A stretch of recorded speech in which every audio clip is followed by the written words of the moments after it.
Hello, it's me, Arch, and here I'm in New York because Puppet Nation was nominated for an international Emmy again. I tried to meet with Mr. Trump to tell him that he must be nicer, but I couldn't get close to his tower with all the big policemen and naked protesters. I wanted to protest too, but it was very cold. But I did make sure that Lady Liberty was still there. I'm not sure if she's still welcoming refugees, though. In the end, we did not win, but they gave me this lovely medal. It's so shiny. Anyway, we got to show them this trailer, to show them this puppet nation of ours, and they loved a lot, so I wanted to show it to you, too.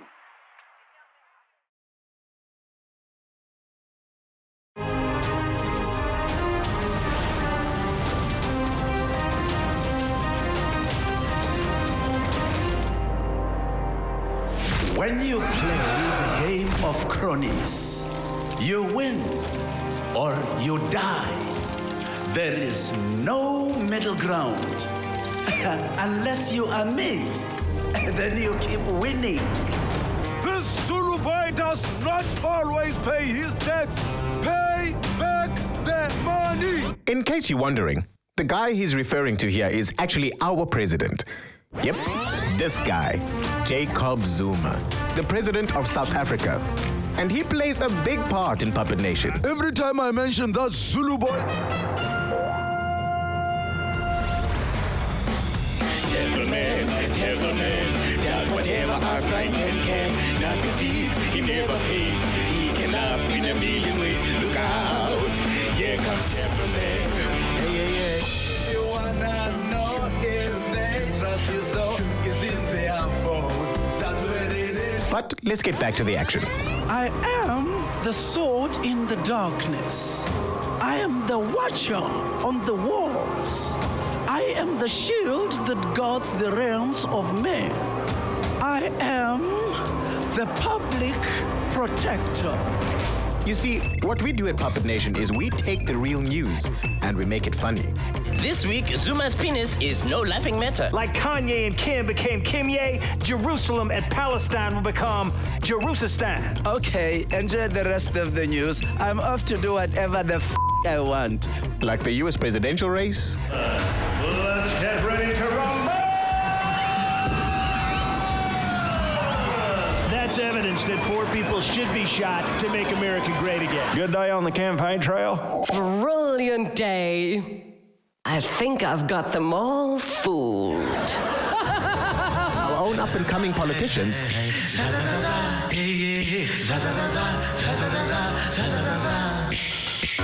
They're running off on country while acting nonchalantly. They say things pretty bluntly. The ANC family. Now listen, whoever comes to you with a coalition offer, he's a traitor. Could be a she. I didn't say nothing. Do you promise me you'll come back to me? Yes. Can I trust you? No. Oh, Fred. and celebrity exports. But since I've gone to fill Jon Stewart's seats, local comics can now afford to eat. It's a pleasure. You can thank me. Hell, even the world of advertising isn't safe from us. All Day, All Night Moisturizer helps to combat neoliberals and radical freedom fighters with its ANC and NPA-resistant formula. That's nice. So now that you know all that, back to the show. We need to defend against the rise of the white workers. Their reign of terror is history. Let them come. The castle walls are high and full of security upgrades. As you can imagine, when you get to satirize politics every single week, things can get explosive. Damn it, that Zuma is still there. Light the fire pool. Winter is coming. Puppet Nation ZA. Make love, not war.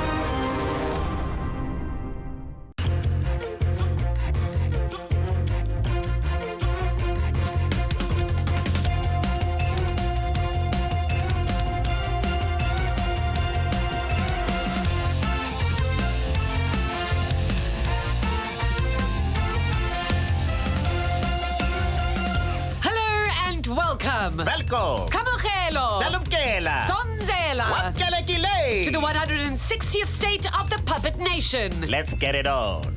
This week, we look at how to survive December. May I recommend buying your own gavel for the season? Desperate ways to get to the end of 2016. The key to survive in 2016 is having the right support system. Basically, we try to just stay alive together. For many South Africans, December means one thing: cricket. I don't like cricket. No? I love it. I can't tell if you mean that or if you're being sarcastic. Yes, this December, I hope we can be the best at practicing every day. But surely you guys take some days off? How can you be the best if you take days off? What about Christmas? What about it? I don't know. Practice, Justice, practice. Don't you practice news reading every day? Yes, Justice. Don't you practice news reading every day? Not on Christmas. No, I don't. Stop judging me. Another thing that a lot of people do in December is go to Cape Town. Except Cape Townians. Huh? They can't go there. They already are there. Oh, fair point. Here's some advice from Patricia De Lille for people visiting Cape Town this December. Visitors, please remember our beaches are cuck. I thought they were quite nice, actually. No, they look nice, but the water is mostly cuck. You know, actual cuck, sewage, turds, poopies, suckerfane poopies. Ah, sis. Also, rather don't drive a car with a foreign number plate, you know, like a GP. That's foreign? It is to Cape Townians. And lastly, don't go on the Cape Flats. Just don't. Get Mr. Delivery to bring your Gatsby, unless you want a knife delivered to your throat. You know, to be stabbed. A lot of people like that kind of shit. It's kind of kinky. And another thing that people do a lot of in December is driving. Driving between cities, driving between parties, driving Miss Daisy. It's the busiest time on our roads. The trick is to always have a bottle, some glasses ready in your car, just in case. In case of what? Good December, boss. Okay. I'm not saying that you should drink and drive. Just drive and drink. Yes, I can totally see the difference there. Thanks. Drink? Make mine a double. We all know how stressful December can get.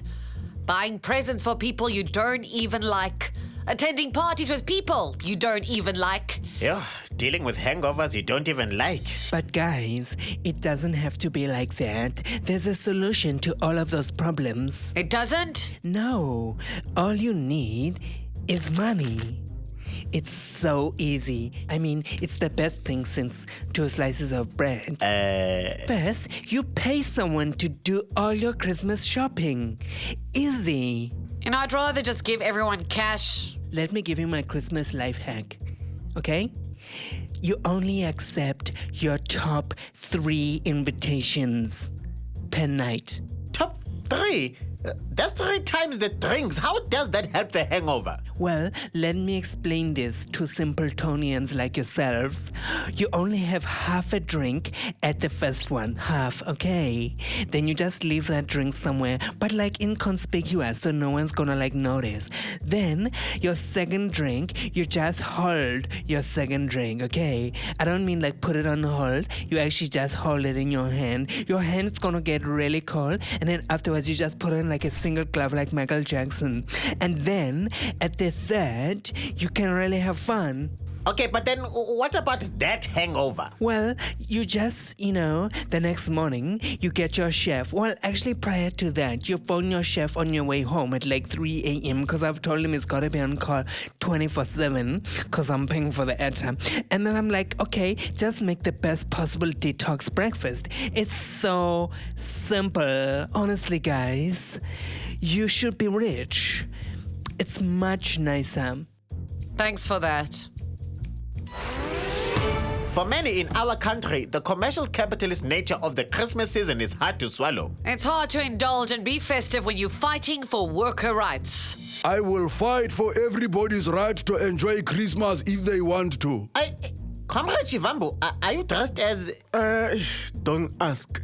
It's part of the greater EFF festive strategy. Ho, ho, ho. If people have earned their money and they want to spend it on gifts, that is, they are right. Yes, I see. Like that cool remote control helicopter you bought for Ratanang. So you're a softie at Christmas because of your kids? No, not at all.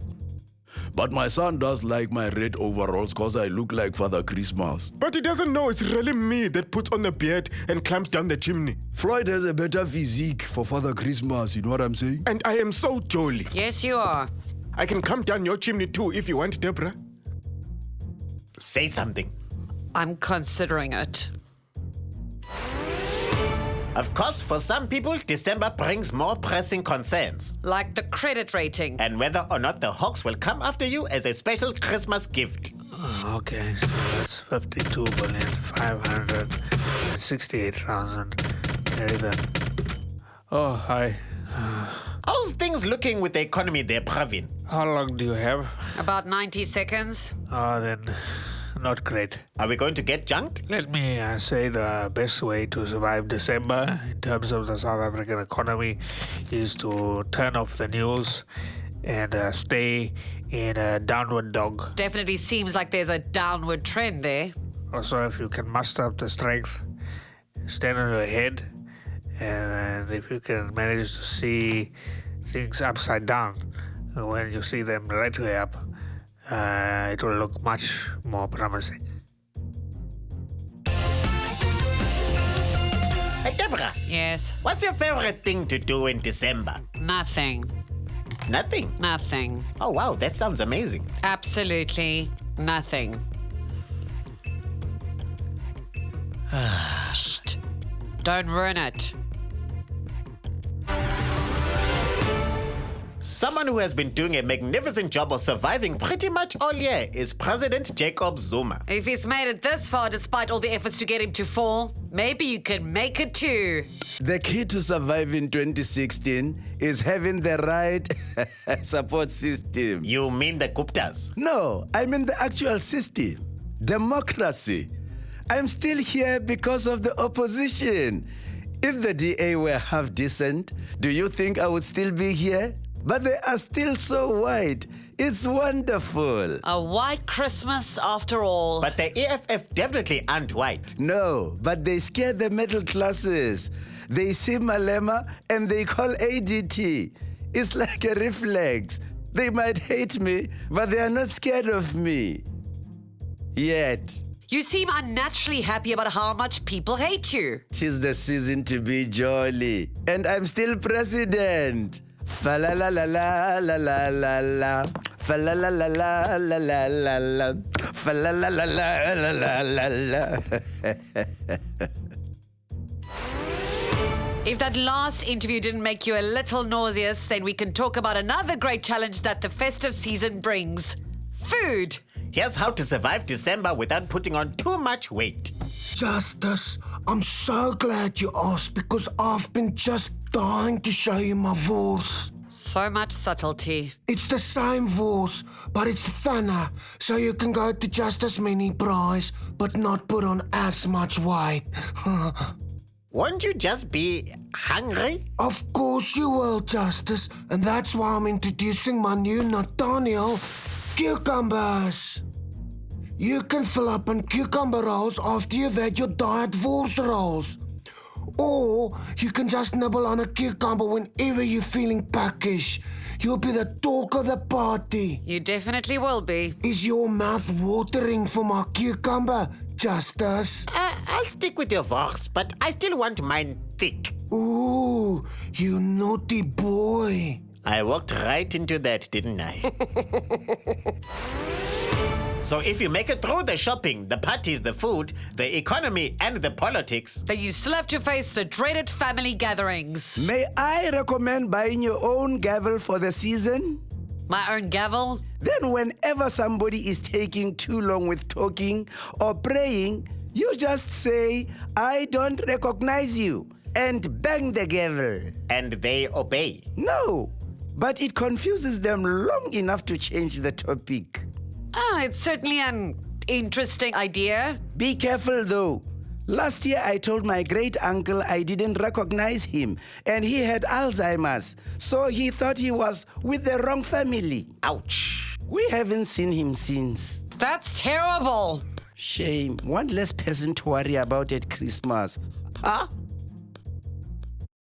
Where am I going? That's the big question, isn't it? Where do I want to go? And will I only know where I am once I've got there? Or is the bigger question, how much is enough to get there? Dad? Oh, honey. Did you forget to take your pills again?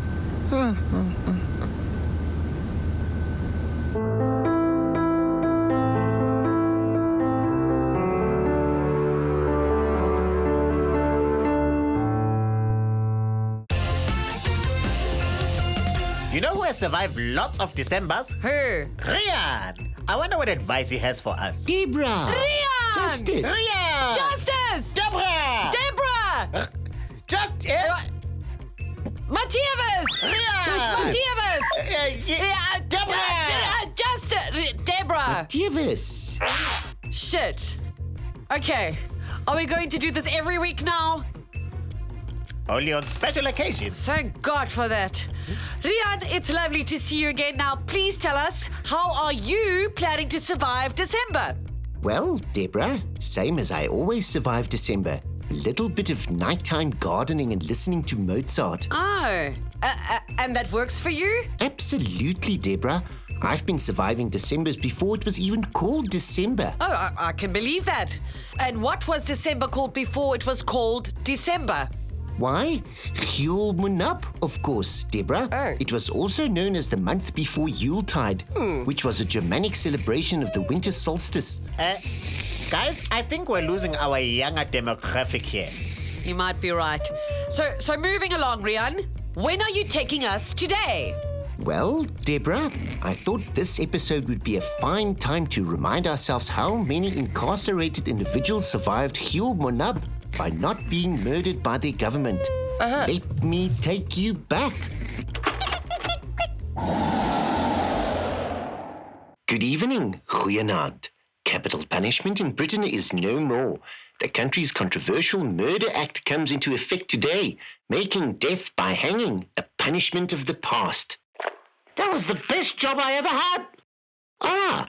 Joining us now is London-based former hangman Augustus Elliot. Mr. Elliot, you don't seem to be taking this news too well. What am I going to do now? Oh, the humanity. That's the problem, you know. There's way too much of it. But surely this is a step in the right direction for Britain. Maybe. But is a step in the right direction always a good thing? Yes. But I like killing people. It's what I do. So they banned hanging, but I don't have to even hang them. I could stab them. I could give them a damn good garroting. Or how about strangling? I could strangle them with my bare hands, but they won't let me. I'm sorry for your loss. So, Mr. Elliot, what line of work will you pursue next? I was thinking of something involving rope and murder. You know, between you and me, Rion, I have a somewhat limited skill set, you know? I wish you the best of luck, Mr. Elliot. But despite your unemployment, I'm sure your country made the right decision. And hope South Africa will soon follow your example. Wait. You still have the death penalty in South Africa? Yes. You hang people down there? Well... I'm coming to South Africa, Rian. I'm coming to South Africa. See you soon, Rian. Gata matata.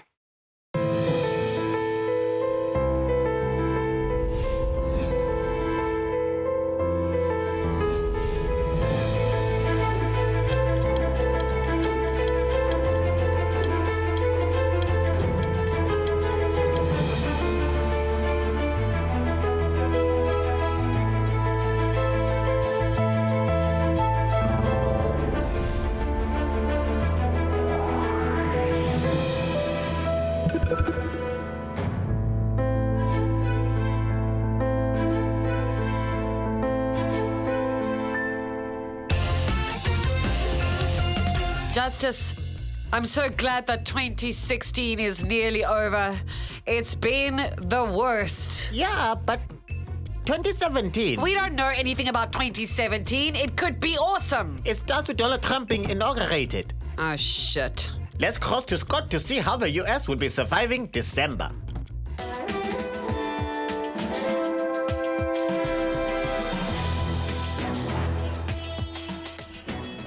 There's just 2 months left of Obama's presidential term, and he's making the most of it. But how will he be enjoying his last December in the White House? I am inviting as many people as I can to awesome White House parties. I'll never be able to entertain on this scale again. So no actual presidential business you want to try and get through? Who does work in December, Scott? Let's be realistic. I can power through some of the presidency stuff in January. Bunch of pardons, that kind of thing. I do take my duties very seriously still, Scott. Come on, we gotta storm the girls' igloo. Coming. Priorities, Scott. And of course, that means that for Donald Trump, this is his last month before he heads to the White House. Let's see just how he's spending his last month as a civilian. Oh, dear. Hey there, news guy. I'm super hard at work choosing a really, really great White House staff. By boob size? You want me to grab her by the pussy? No. Oh, God, I would not. Now bend over. Great. Really, really great. You've got the job of education advisor. Next. Honestly, Scott, could you think of any better way to spend December? Whoa, woman. With that face, you're not NASA advisor material at all. You're fired. I can't watch this anymore. Back to you and SA. Finally, what with this whole season basically being caused by Jesus' birthday, we thought we'd ask the Pope for his tips on surviving December. Because he owes us. Personally, I pray. That's it? Just prayer. But doesn't the end of the year bring a lot of reflection? And with 2016, most of that is certain to be reflections on things that are cack. That is why I pray. What about people who aren't religious? Tricky. I think they are f***ed. Well, I'm so glad we cleared that up. You are welcome.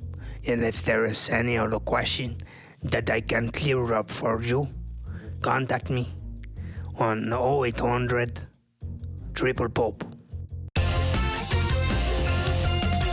So there you have it, folks. You probably survived December, but then it'll be January. This has been the 160th state of the Puppet Nation. Goodbye. Bye.